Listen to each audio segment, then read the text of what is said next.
How should we live? What is a happy life really? And how in the world do we get a handle on that chaotic battle that's always raging inside our own heads? Look, these aren't just questions for a classroom. They're the most human questions you can ask. And for 2,500 years, some of the sharpest minds in history have been locked in this incredible debate to figure them out.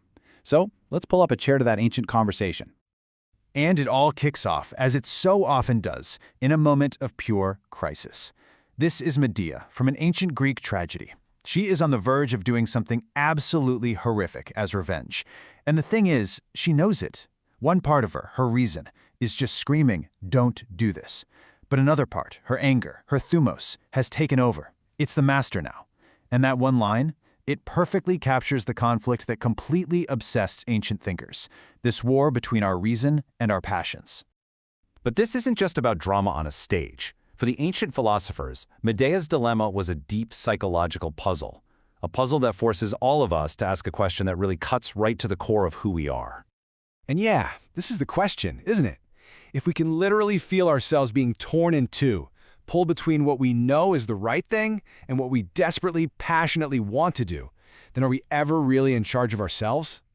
Well, to solve this puzzle, the ancients came up with two brilliant and totally opposite explanations. On one side, you've got Plato.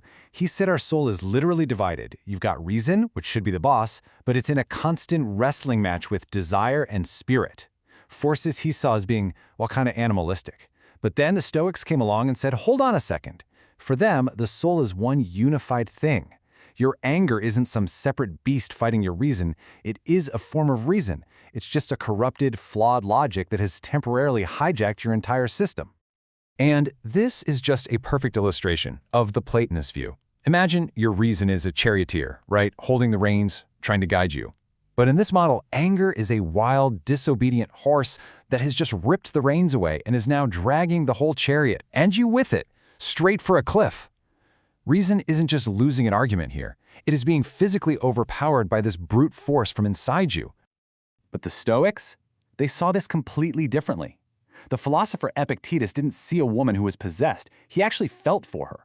He saw a proud person who, when pushed to her absolute breaking point, made a terrible choice based on a twisted but ultimately human set of reasons.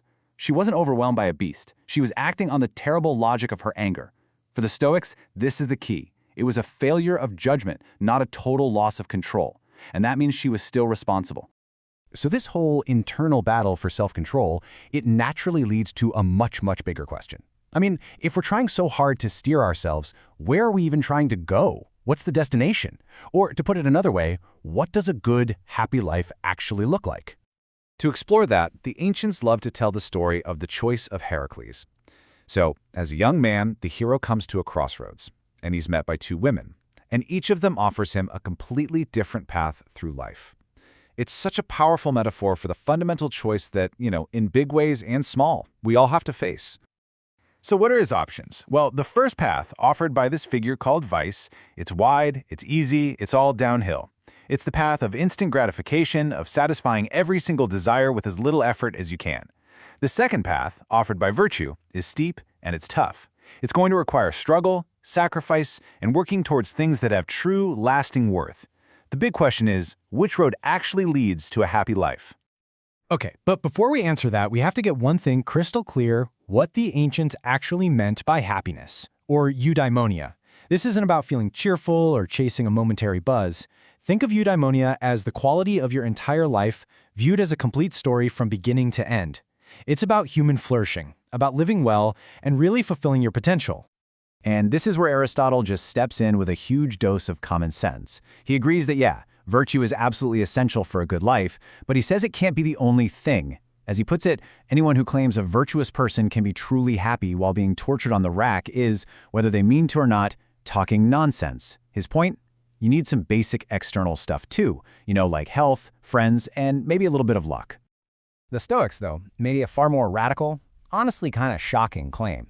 They argued that virtue is the only thing that is truly good.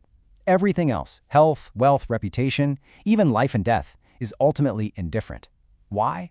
Because all of those things are outside of your control. They can be given to you, and they can be taken away by fortune. The one and only thing you have absolute power over is your own character, your own choices. For a Stoic, A good life is entirely up to you, no matter what the world throws at you. Okay, so we have these powerful competing visions of the good life. The Platonists, Aristotle, the Stoics, they all make a really compelling case. But this just raises a new and maybe even deeper question. How can we be sure any of them are right? What does it even mean to truly know the answer? And for that, we have to turn to Socrates. So the story goes, the oracle at Delphi declared him the wisest man alive, and Socrates was just baffled.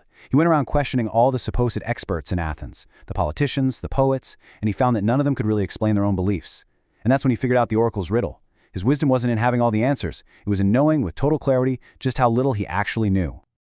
This all points to what we can call the ancient expertise model of knowledge. For them, true knowledge isn't just about collecting a bunch of random facts. It's like being a master architect. It's a deep understanding of how every single piece fits into a coherent, structured system. And crucially, it means you can give an account. You can explain not just what is true, but logically demonstrate why it has to be true. But what if, after examining every blueprint, every single argument, you find that none of them are perfectly sound? This is where our final school of thought marches onto the field, the ancient skeptics.